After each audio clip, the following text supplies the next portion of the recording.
Bonjour, bienvenue pour cette 33e capsule d'écologie intégrale. Aujourd'hui, nous sommes de nouveau en compagnie de Jenna Webb, qui est une chercheuse. Elle m'a parlé en direct de l'Équateur en Amérique du Sud, mais ce n'est pas de l'Équateur qu'elle nous parle aujourd'hui, mais plutôt de son travail à Copec Canada.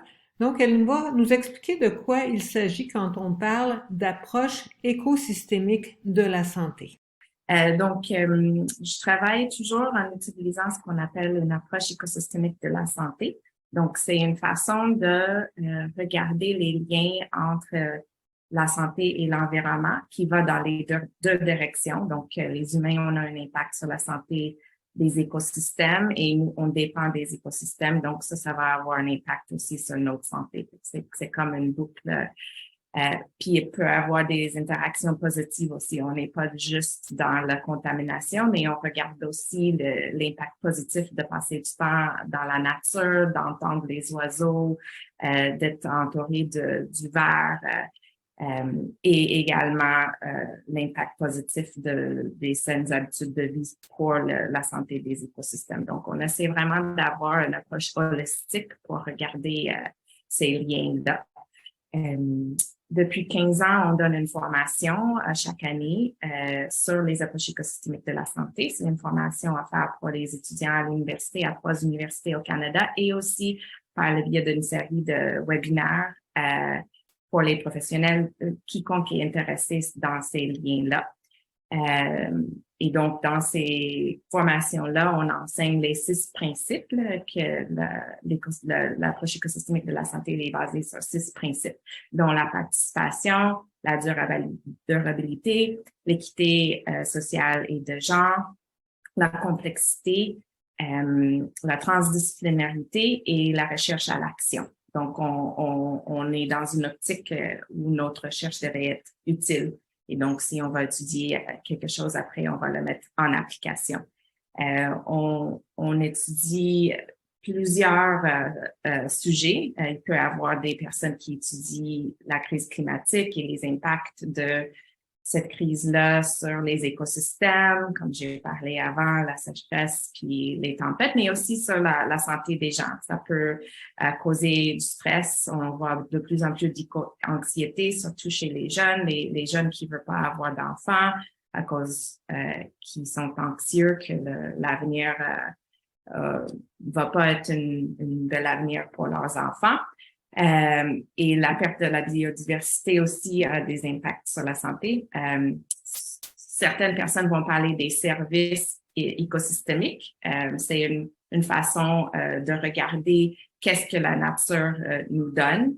Et donc, si on détruit la nature, si on réduit la biodiversité, la Terre peut pas nous fournir ces services-là, comme nettoyer l'air, nettoyer l'eau, donner de la nourriture, un sol fertile. Donc, on regarde tous ces aspects-là dans ce cours-là et on encourage les personnes qui en sortent de continuer à regarder les liens entre la santé et l'environnement dans toute sa complexité.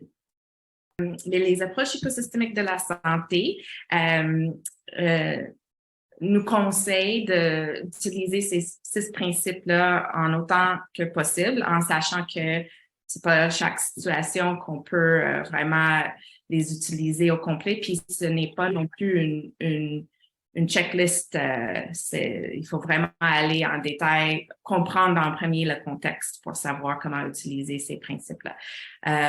Et il n'y a pas d'ordre non plus. Je vais commencer avec la participation. Donc, la participation, ça nous dit que n'importe quel projet de recherche ou intervention devrait inclure les personnes qui vont être impactées par cette recherche ou intervention de façon intégrale. Donc, ces personnes-là devraient faire partie de l'équipe dès le début pour définir les questions de recherche, pour choisir les méthodologies, les sites d'échantillonnage, dépendamment de quel type de recherche que c'est, jusqu'à tirer des conclusions, puis quoi faire avec ces résultats-là. Donc, ça, c'est la participation. La durabilité, ça, c'est pour nous rappeler que chaque projet de recherche devrait avoir comme objectif d'augmenter la durabilité de nos façons de vivre et pour aider les communautés à arriver à cette durabilité-là.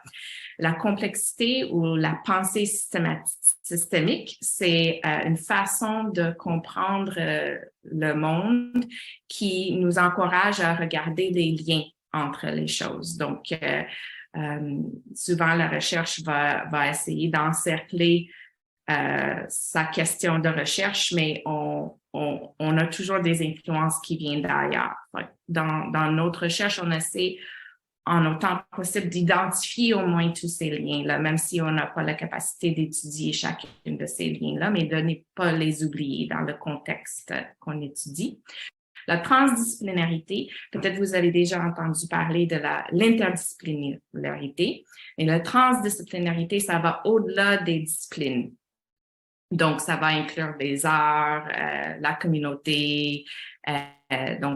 C'est d'essayer de rejoindre le plus de disciplines que possible dans l'université et aussi d'aller en dehors des universités pour aller chercher l'expertise des anciennes, des teneurs de savoir traditionnel, les artistes, les personnes sur le terrain.